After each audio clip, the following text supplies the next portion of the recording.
की दृष्टि से देखा जाए तो मैनपुरी में कितना विकास हुआ है? मैनपुरी में अगर कहीं ईंट भी लगी है वर्तमान की मूर्तियां छोड़ के, तो श्रद्धेय नेताजी की और आदरणीय राष्ट्रीय श्री अखिलेश यादव जी की देन है। अगर 100 सैया बना तो अखिलेश यादव जी ने बनवाया, सैनिक स्कूल बना तो अखिलेश यादव जी ने बनवाया, इंजीनियरिंग कॉलेज बना तो अखिलेश यादव जी ने बनवाया, रोडें बनी तो अखिलेश यादव जी ने बनवाई, लोहिया पार्क बना तो अखिलेश यादव जी ने बनवाया। और आप मैनपुरी के लिए निकलें तो कुछ भी चीज पे नजर पड़ जाए मूर्तियां छोड़ के, और आप अंदाज से कह देना कि अखिलेश यादव जी ने बनवाया है, आपकी बात सत्य निकलेगी। रोहित कुमार जी, ये बताइए, लोकसभा चुनाव का शुभारंभ हो गया है, मई महीने में आपके यहाँ मतदान होना है। ऐसे में आपका मत किधर जाएगा, सपा या भाजपा? मैं हुआ हूँ और प्रथम मतदान आदरणीय राष्ट्रीय श्री अखिलेश यादव जी की पत्नी श्रीमती डिम्पल यादव जी के लिए करूंगा। यादव के सामने प्रधानमंत्री नरेंद्र मोदी चुनाव लड़ने आते हैं तो क्या स्थिति होगी उनकी? मैं तो चाहता हूं कि भारतीय जनता पार्टी या कोई भी आए, लेकिन शीर्ष नेतृत्व तो आदरणीय डिम्पल यादव जी के सामने चुनाव लड़ने आए। ये मेरी और मैनपुरी वासियों की दिली इच्छा है। उनको जितना बड़ा नेता होगा उतनी बड़ी हार करके मैनपुरी के लोग भेजेंगे, ये मेरा आपसे वादा है।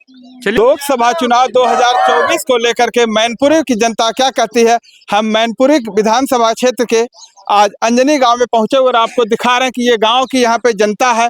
और आज इन लोगों से बातचीत करेंगे कि लोकसभा चुनाव में यहाँ की जनता का किसके प्रति लगाव रहेगा। आइए सबसे पहले युवा से बात करते हैं। क्या नाम आपका? रोहित कुमार। रोहित कुमार जी, ये बताइए, लोकसभा चुनाव का शुभारंभ हो गया है, मई महीने में आपके यहाँ मतदान होना है। ऐसे में आपका मत किधर जाएगा, सपा या भाजपा?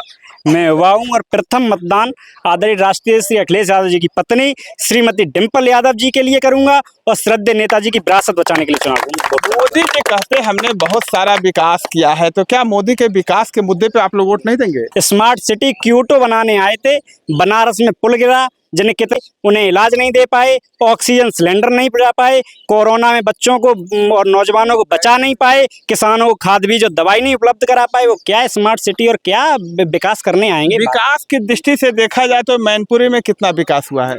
मैनपुरी में अगर कहीं ईंट भी लगी है वर्तमान की मूर्तियां छोड़ के, तो श्रद्धेय नेताजी की और आदरणीय राष्ट्रीय श्री अखिलेश यादव जी की देन है। अगर 100 सैया बना तो अखिलेश यादव जी ने बनवाया, सैनिक स्कूल बना तो अखिलेश यादव जी ने बनवाया, इंजीनियरिंग कॉलेज बना तो अखिलेश यादव जी ने बनवाया, रोडें बनी तो अखिलेश यादव जी ने बनवाई, लोहिया पार्क बना तो अखिलेश यादव जी ने बनवाया। और आप मैनपुरी के लिए निकलें तो कुछ भी चीज पे नजर पड़ जाए मूर्तियां छोड़ के, और आप अंदाज से कह देना कि अखिलेश यादव जी ने बनवाया है, आपकी बात सत्य निकलेगी। तो क्या भारतीय जनता पार्टी वाले सिर्फ मूर्ति लगा के विकास कर रहे हैं? भारतीय जनता पार्टी जैसे अवंती बाई हैं, वो लोधी समाज की हैं, तो अवंती बाई की मूर्ति लगा दें, लोधी लोग गर्व महसूस करते रहिए। लेकिन यहाँ पे नगर पालिका का चुनाव हुआ था, समाजवादी पार्टी ऐसी पार्टी थी जिसने पिछड़े वर्ग के प्रत्याशी को मैदान में उतारा था, श्री कमल वर्मा जी को मैदान में उतारा था, और कमल वर्मा 10,000 के भारी अंतर से चुनाव जीते थे, आपको अगर पता होगा तो। लेकिन रात के 12 बजे 2 बजे तक मतगणना करवाई गई। जयवीर सिंह माननीय कैबिनेट मंत्री जी के रिश्तेदार जिलाधिकारी महोदय मैनपुरी ने पूरा हस्तक्षेप करके एसडीएम निवेदिता शर्मा ने उनका वो रिजल्ट जो प्रमाण पत्र था वो छीन लिया गया, बंदे को लाठियों से मारा गया, और लोधी समाज का घनघोर अपमान करने के बाद जीत का प्रमाण पत्र भारतीय जनता पार्टी के प्रत्याशी को देने का काम भारतीय जनता पार्टी सरकार ने किया। क्या जबरन भारतीय जनता पार्टी ने प्रमाण पत्र दिलवा दिया? रात के 2 बज चुके थे, लोगों की भीड़ कम हो चुकी थी, इस चक्कर में भारतीय जनता पार्टी ने अपने गुंडे भेजकर, जहां मतदान स्थल होता है उसमें अधिकारी नहीं थे, भारतीय जनता पार्टी ने बसों से अपने गुंडे भेजे थे और समाजवादी पार्टी के एजेंटों को खदेड़ कर और धमका कर बाहर निकाला गया था कि बाहर जाइए, अगर आप इज्जत चाहते हैं चुपचाप बाहर निकल जाइए, वरना हम फेंकेंगे। जो जुझारू साथी थे वो अंत तक लड़े, पिटे, कटे और लड़े, डटे रहे, और जो थोड़े कमजोर थे वो बाहर निकल आए। क्या कर सकते हैं? अगर डिम्पल यादव के सामने प्रधानमंत्री नरेंद्र मोदी चुनाव लड़ने आते हैं तो क्या स्थिति होगी उनकी? मैं तो चाहता हूं कि भारतीय जनता पार्टी या कोई भी आए, लेकिन शीर्ष नेतृत्व तो आदरणीय डिम्पल यादव जी के सामने चुनाव लड़ने आए। ये मेरी और मैनपुरी वासियों की दिली इच्छा है। उनको जितना बड़ा नेता होगा उतनी बड़ी हार करके मैनपुरी के लोग भेजेंगे, ये मेरा आपसे वादा है। चलिए हम आगे चलते हैं। क्या नाम आपका? सुखवीर यादव। ये बताइए, लोकसभा चुनाव चल रहा, ऐसे में आप लोग का मत किधर जाएगा, भाजपा या सपा? सपा की तरफ। समाजवादी पार्टी के ही सारे लोग नाम ले रहे हैं, ऐसा क्या है समाजवादी पार्टी ने जो आप लोग समाजवादी पार्टी के हो गए? समाजवादी पार्टी ने विकास कराया, एक ईसन नदी का पुल नहीं बनवा पाया 10 साल में बीजेपी वालों ने, वो भी अधूरा पड़ा है 10 साल में।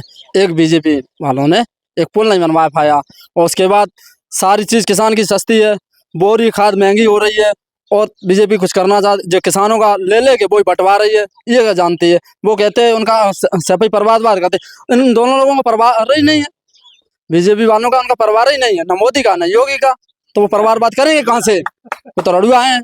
हमारे गांव में भी लड़ुआ है तो उनको जनता से कोई मतलब नहीं। जनता से मतलब होता तो फिर क्या ये करते? जनता मरती है, बम ब्लास्ट करा रहे हैं, कहीं कहीं फौजी जवान मरवा रहे हैं, ये करवा रहे हैं और दिखाते हैं हम बचा रहे हैं, ये करवा रहे हैं बीजेपी वाले। तो क्या केजरीवाल को बंद भारतीय करा जनता दिया, पार्टी ने कोई काम नहीं किया? कहाँ काम कर रहा है? केजरीवाल को बंद करा तो दिया है, अखिलेश को नोटिस भेज दिया, कहीं शिवपाल चाचा को नोटिस भेज रहे हैं, ये काम करा रहे हैं। तो क्या मानते हैं भारतीय जनता पार्टी ये सब ऐसा क्यों कर रही है? ऐसा इसलिए कर रही है, किसानों को धमकाओ, इन लोगों को धमकाओ, ये चुनाव न लड़े, इसलिए कर रही है। राजनीति में दबाव बनाने के लिए ऐसा कर रही दबाव बना रही है। हमारे गांव में प्रशासन कई बार आया कि बीजेपी को वोट दो, लाठियों से मरवाते हैं, है। जबरन ये सब कर रही जबरन जबरन। और क्या है जबरन? इसमें कुछ नहीं। मैनपुरी में चो योगी आ जाए, चो मोदी जाए, चो जेपी नड्डा आ जाए, चो अमित शाह आ जाए, कोई भी आ जाए, उतनी बुरी तरीके से हार के जाएगा। जितना बड़ा नेता आएगा मैनपुरी जिला में वो हार के जाएगा। है। हमारे साथ और भी लोग, क्या नाम है? राजनीति का दबाव या सरकार का दबाव देखना है तो हमारे 7 मई को वोटिंग है।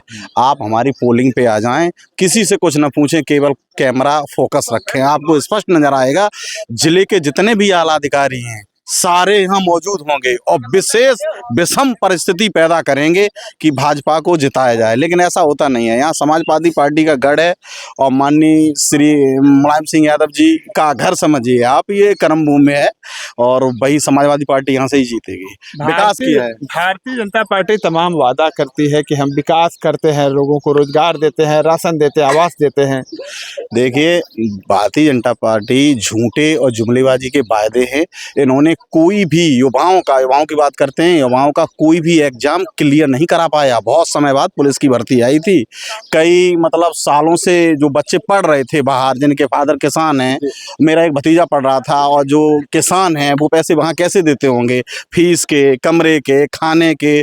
उसके बाद भी रिजल्ट का क्या हुआ आप बताइए? रिजल्ट लीक हो गया। लीक कैसे? पर्चा आउट हो जाता है तो क्या मानते हैं पर्चा आखिर क्यों आउट हो जाता है? गवर्नमेंट फंड रिफंड इकट्ठा कराने के लिए, पैसा इकट्ठा कराने के लिए वैकेंसी निकाल देती है और उसके बाद सोची समझी साजिश है, उसके बाद पर्चा लीक हो जाता है, कैंसल, पैसा आ गया है। अब बच्चों को क्या है?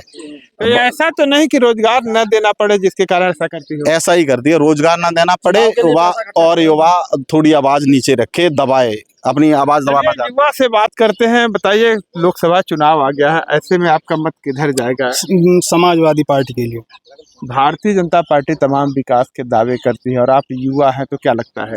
भारतीय जनता पार्टी जुमलेबाजी पार्टी है और उसका यहाँ पे कोई काम नहीं है, खाली जुमलेबाजी करती है भारतीय जनता पार्टी। देखा जा रहा है कि नौकरियों के लिए जो वांट निकाले जाते हैं उनके पर्चे लीक करा दिए जा रहे हैं। आप खुद बताओ नापली। मैंने भी पेपर दिया था, पुलिस वाला 2 साल से मैं तैयारी बाहर कर रहा था, उसके बाद जब एग्जाम हुआ तो पेपर लीक हो गया। ऐसे हमारे जैसे 50 लाख लड़कों ने फॉर्म डाला था, सबका भविष्य बीजेपी खा गई और 6 महीने टाइम दे दिया, उसका भी कोई क्लियर नहीं है कि पेपर हो जाएगा। तो क्या लगता है युवाओं में भारतीय जनता पार्टी के प्रति काफी रोष है? बहुत ज्यादा रोष है। 50 लाख युवा बीजेपी के खिलाफ वोटिंग करेंगे। और चलिए, हमारे साथ बुजुर्ग हैं, देखिए लाठी ले खड़े हैं। क्या नाम है काका? क्या नाम है? हमारा नाम सामन सिंह है। काहे लाठी ले खड़े हैं? क्या मामला है? लाठी जाको खड़े हमारे युवा फिर रहे, भूखे प्यासे रोड में फिर रहे, कोई काम नहीं है। अब ये बेचारे क्या करेंगे? तो युवा भूखे फिर रहे हैं। और भूखे ही हैं। अब हम किसान आदमी खेती में क्या कर लेंगे, क्या खिलाएंगे? मक्का बाजरा ये दे देते और 2-2 किलो और राशन में ये देते। मोदी जी तमाम दावे करते हैं कि हमने देश को विकास के रास्ते पे लाया है। मोदी ने कुछ नहीं देश में विकास किया है तो सपा और कांग्रेस ने किया है। तो क्या इस बार आप लोग का मतदान किधर जाएगा? हमारी 80 सीटों में 80 पार जाएंगे समाजवादी। मोदी जी वादा करते हैं कि अब की बार 400 के कभी नहीं, कभी 400 नहीं, बिल्कुल नहीं कर पाए। 400 200 ना कर पाए पूरे देश के अंदर। अच्छा, 200 सीट भी नहीं आएगी। अच्छा, यहाँ से देखा जाए मैनपुरी से तो डिम्पल यादव को कितने मतों से विजय बनाएंगे आप लोग? कम से कम 4.5 लाख से ऊपर ही जाएंगी डिम्पल यादव। तो क्या एक तरफा लोगों का मतदान होगा? बिल्कुल हर जात परेशान है, कोई ये थोड़ी कि एक ही जात को वोट मिले, यादव का नहीं, सब जातियों से वोट मिले। तो क्या लोगों ने किस तरह का मन बना रखा कि इस बार चुनाव में कैसे सफाया किया जाएगा? फैसला क्या किया जाए, वो तो सर इसलिए फैसला किया जाएगा, सब परेशान है किसान, किसानों का काम नहीं हो रहा है। तो किसान परेशान है। बिल्कुल परेशान। 50 किलो की बोरी आ रही थी खाद की, अब 45 कर दी, 40 कर दी, और रुपया 3 से 20 ही। तो रेट में कोई कमी नहीं होगी, रेट में कोई कमी नहीं। खाद में कमी होगी। खाद में क्या लगता है कहीं ये पूंजीपतियों को बढ़ावा देने के लिए तो नहीं? अरे साहब पूंजीपति को तो बढ़ा रहे हैं, किसानों को तो लाठी डंडा से भगा रहे हैं, वहां से लाइन में उन्हें खड़े होने देते हैं खाद के लिए। क्या आपके क्षेत्र में जानवर नहीं खेती चल रहे हैं? अरे साहब जानवर ने तो बर्बाद कर दो वो बच्चे। अब क्या बताए दे साहब, अब रोड मका देखो, अब कितनी परेशानी है, रात भर रखाए रहे। विकास की दृष्टि से देखा जाए तो मैनपुरी में भाजपा ने कितना विकास कराया है? कुछ नहीं विकास, मूर्ति लगा रही और रोड हमारे नाम अखिलेश जी के बनाए हुए नाम, तो रिपेयरिंग नहीं कर पाई। रिपेयरिंग भी नहीं कर पाए। हमारे बच्चे मोटरसाइकिल 4 व्हीलर से जाते, एक्सीडेंट, झाड़ी खड़ी है, इधर भी झाड़ी, बीच में भी झाड़ी, सफाई भी नहीं होती है, गड्ढे हो चुके। अखिलेश जी की सड़कें बनाई गई, ये वादा जो मोदी जी कर रहे हैं ये क्या है? झूठे वायदा करवे, कितने वायदा करते रहो। चलिए हमारे साथ एक और बुजुर्ग है। काका क्या नाम है आपका? ये बताइए, आपकी उम्र काफी हो गई है और यहाँ से मुलायम सिंह जी लगातार जीते रहे कई वर्षों तक। इस बार उनकी बहू लड़ रही है यहाँ पे चुनाव, तो किस तरह से विजय बनाएंगे आप लोग? बहुत ज्यादा बहुमत से, कितने मतों से विजय बनाने की आपको कम से कम अपेक्षा है? 5 लाख। 5 लाख वोटों से। क्या लगता है, भारतीय जनता पार्टी के मोदी जी तमाम विकास के दावे करते हैं कि हमने विकास किया है, क्या कहेंगे? कुछ नहीं किया है, सबको बर्बाद कर दिया। कैसे बर्बाद किए? किसानों की फसल नष्ट हो गई, गाय डलवा दी गई, लड़के गलियों में घूम रहे हैं, किसी को कुछ मिला नहीं। क्या 5 किलो अन्न के लालच दे के और सबको भ्रमित कर दिया और सबको रोड पे खड़ा कर दिया। कहते हैं हम किसानों को किसान सम्मान निधि देते हैं। कुछ नहीं, किसी को कुछ नहीं है, वो किसानों से लेते हैं। अच्छा, किसानों को लेकर के किसानों को दे दे रहे हैं। और वे कहाँ से दे दें? 700 रुपए का सिलेंडर वो 900 रुपए का कर दिया, 1100 रुपए का किया। तो महंगाई बढ़ गई है, बहुत महंगाई बढ़ती, चरम सीमा से। उज्ज्वला गैस दिए हैं लोगों को फ्री में। और साहब जो उज्ज्वला न देते तो इतनी महंगाई नहीं आती। जो सिलेंडर पड़े थे, जो शहरों में पाइप नाली पड़ी थी, वो सिलेंडर पड़े वही दे दिए, उज्ज्वला नाम रख दिया फ्री। क्या मानते भारतीय जनता पार्टी के समय में आखिर ये सब इतना महंगा क्यों हो गया? महंगा वो तो पैदा कर रहे साहब मोदी जी। विदेश में रहेंगे तो फिर वे कहाँ से क्या करेंगे? मोदी जी तो विदेश में आज जामे हैं, आज बामे हैं, बतो सिवाय, और रैली करें तो तामे करोड़ों रुपया खर्च कर रहे हैं। मोदी क्या कर रहे हैं? अच्छा, जो पैसा खर्च कर रहे हैं वो किसका हाँ, है? वो मोदी सब किसान का पैसा है, वो मोदी सब उड़ा रहे हैं फ्री में। तो इस बार लोकसभा में कैसे सबक सिखाएंगे आप लोग? सबक का सके, लगभग 4 लाख से हार के जाएंगे। चाहे मोदी जी आ जाए, चाहे योगी जी आ जाए, कोई आ जाए, जीत के सपा बार हो अच्छा, जाएगा। किसी को आप लोग जीतने नहीं देंगे? ना, कतई ना। मोदी जी तमाम विकास का वादा करते हैं, किसानों के लिए तमाम चीजें बताते हैं कि वो हमने ठीक किसानों को किसान सम्मान निधि दी है, किसानों की फसल को मोदी दुगुना साहब कर दिया। घूम ले बस विदेश में, और कुछ उनके ठिकाना है। मोदी को घूमना है। क्या लगता है, मोदी जी कहते हैं अब की बार 400 पार हो जाएगा? ठीक है, मालूम पड़े जब कट के जब गिरे जब बाहर, तब मैंने गिनते रहियो कितने का। हाँ, क्या कहना चाहेंगे? कहना चाहेंगे समाजवादी पार्टी जीत जाएगी 100%। परिवर्तन इतना किया, 100 को 112 कर दिया। 100 सैया को अपने वो लगा रहे थे नाम पर टिका। भाजपा कहते हैं हमने बहुत, हमारी सरकार ने विकास किया है। कुछ नहीं किया साहब, कुछ नहीं किया, जीरो विकास। अच्छा, क्या युवाओं को रोजगार मिला है? कुछ नहीं मिला साहब, लाठी मिली है, वो गैया सांड मिले घूमते। क्या कहेंगे? श्रीमती इंदिरा गांधी ने उत्तर प्रदेश में 11 मिलें सूत की, जो रुई से धागा बनता है, वो बनवाई थी इंदिरा गांधी ने। और अटल बिहारी वाजपेयी प्रधानमंत्री बने, उन्होंने 11 में 10 मिलें सपा बंद कर दी जी। उन्होंने बंद करके पूरा संन्यास ले लिया। भाजपा में थे अटल बिहारी, उन्होंने संन्यास ले लिया।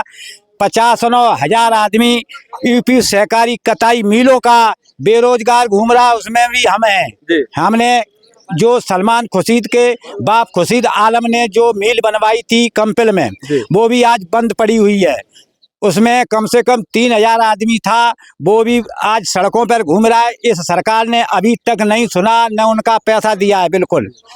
और इसको लेकर के आप लोगों में किस तरह का गुस्सा तो है? वहाँ गुस्सा ये है कि जो 11 मिलें हैं उत्तर प्रदेश की, उनमें 8 मिलें सपा बंद पड़ी हैं। उनका जो कारीगर 3-4 हजार कारीगर घूम रहा है, वो सड़कों में घूम रहा है। अरे उनको मिलों को चालू करा दिया जाए। उनको डिम्पल यादव को कितने मतों से इस बार विजय बनाएंगे? डिम्पल यादव पिछले चुनाव में माननीय मुलायम सिंह खत्म होने के बाद उनको सीट पर लड़ाया गया तो 2,80,000 से जीती। अब की बार लगभग 4 लाख से कम नहीं जीतेंगी। अभी आपने सुना लोगों का दर्द किस प्रकार से है, लोगों ने किस प्रकार से अपने दर्द को बयां किया है। बहरहाल युवाओं में, बुजुर्गों में काफी गुस्सा देखने को मिला है। भारतीय जनता पार्टी के चुनाव में, लोकसभा चुनाव में क्या मत आएगा, कौन विजयी होगा, ये तो बाद में ही पता चलेगा। लेकिन यहाँ से युवा और बुजुर्ग पूरी तरह से समाजवादी पार्टी की लहर की बात कर रहे हैं और डिम्पल यादव को करीब 5 लाख मतों से विजयी कराने की बात कर रहे हैं। वीडियो पर कमेंट करके अपनी राय जरूर दें। मिलते हैं नई खबर के साथ नई वीडियो में, तब तक के लिए नमस्कार।